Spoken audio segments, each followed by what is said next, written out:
সুখে থাকা নিয়ে যখন কন্টেন্ট ক্রিয়েট করব ভাবছি, তখনই উপমহাদেশের বিখ্যাত শিল্পী আমাদের শ্রদ্ধেয় রুনা লায়লার গাওয়া সুখ তুমি কি আমার জানতে ইচ্ছে করে, আমার জানতে ইচ্ছে করে গানটি বারবার কানে বাজছে যেন।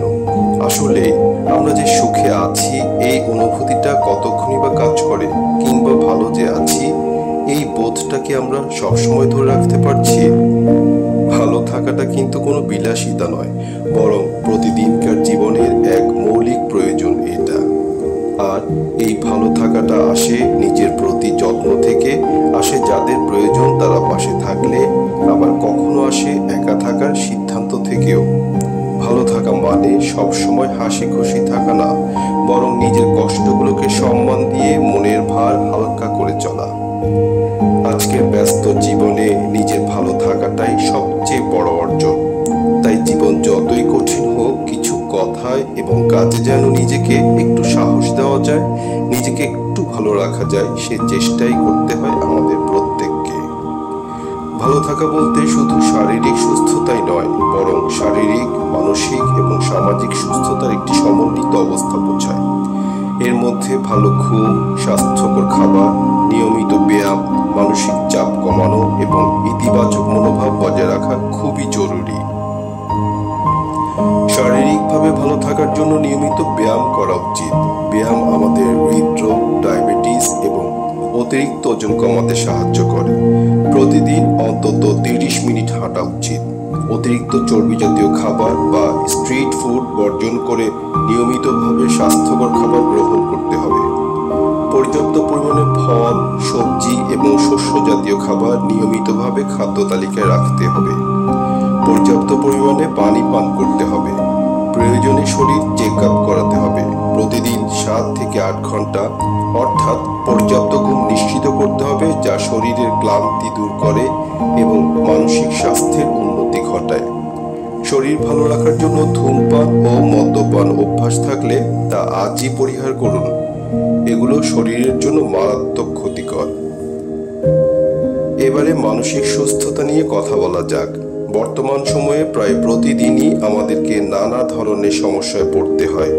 ফলে এসব সমস্যার সঠিক সমাধান খুঁজতে আমরা যেন হিমশিম খেয়ে যাই। এমন পরিস্থিতিতে মানসিক চাপ কমাতে বিভিন্ন কৌশল অবলম্বন করা যেতে পারে, যেমন ধ্যান করা, যোগ ব্যায়াম করা বা পছন্দের কাজ করা। এই পছন্দের কাজগুলো বলতে ইতিবাচক কাজ হতে হবে। যা ইচ্ছে তা করলাম তা কিন্তু নয়। মানসিক সুস্থতার জন্য নিজের প্রতি সদয় হতে হবে এবং নিজেকে ভুল থেকে শিক্ষা নিয়ে সামনে এগিয়ে নিয়ে যেতে হবে। এক্ষেত্রে সবচেয়ে প্রয়োজনীয় বিষয় হলো ইতিবাচক মনোভাব বজায় রাখা এবং নেতিবাচক চিন্তাসমূহ যা আছে তা অবশ্যই পরিহার করা। তাছাড়া নিজের মানসিক সুস্থতার জন্য অন্যদের প্রতি সহানুভূতিশীল হতে হবে এবং প্রয়োজনে অন্যের সাহায্যের দিকে হাত বাড়িয়ে দিতে হবে। ভালো থাকার জন্য শারীরিক এবং মানসিক সুস্থতার পর আসে সামাজিক সুস্থতার বিষয়টি। সামাজিকভাবে ভালো থাকার জন্য পরিবার এবং বন্ধুদের সাথে নিয়মিতভাবে সময় কাটানো উচিত। এটা আমাদের মানসিক শান্তির জন্য অত্যন্ত গুরুত্বপূর্ণ। অন্যদের সাথে সবসময় দ্বন্দ্ব এড়িয়ে ভালো সম্পর্ক বজায় রাখার চেষ্টা করতে হবে, যা কিনা আপনাকে আমাকে সামাজিকভাবে সমর্থন যোগাবে। সবচেয়ে বড় কথা হলো সামাজিকভাবে অন্যের প্রতি শ্রদ্ধাশীল হতে হবে এবং অন্যের প্রয়োজনে সহযোগিতার হাত বাড়িয়ে দিতে হবে নিজের সামর্থ্য অনুযায়ী। ভালো থাকা মানে কিন্তু সবসময় সমস্যার সমাধান হয়ে যাওয়া নয়। সমস্যা আছে এবং থাকবেই। ভালো থাকা মানে বরং সেই সমস্যাগুলোর মাঝেও নিজেকে ধরে রাখার এক অসাধারণ শক্তি।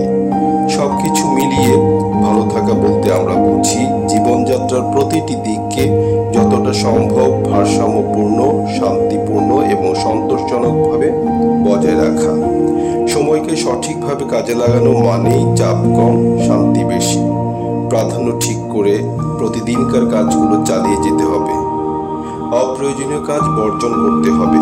পেশা, পরিবার, বিনোদন সবকিছুর মধ্যে ভারসাম্য আছে কিনা সেক্ষেত্রে সজাগ দৃষ্টি থাকতে হবে।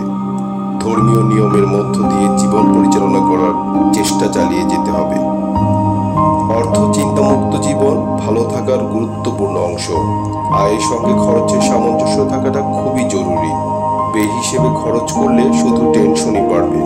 প্রত্যেকেরই ভালো থাকার জন্য বাজেট মেনে চলা উচিত এবং ভবিষ্যতের নিশ্চয়তার জন্য যতটুকু সম্ভব সঞ্চয় করা উচিত। আর্থিক লক্ষ্য নির্ধারণ এবং ঋণ মুক্ত থাকার চেষ্টাও ভালো থাকার পূর্ব শর্ত। সবশেষে বলবো, ভালো থাকার জন্য নিজের যত্ন নেওয়া এবং ইতিবাচক অভ্যাসগুলো গড়ে তোলাটাই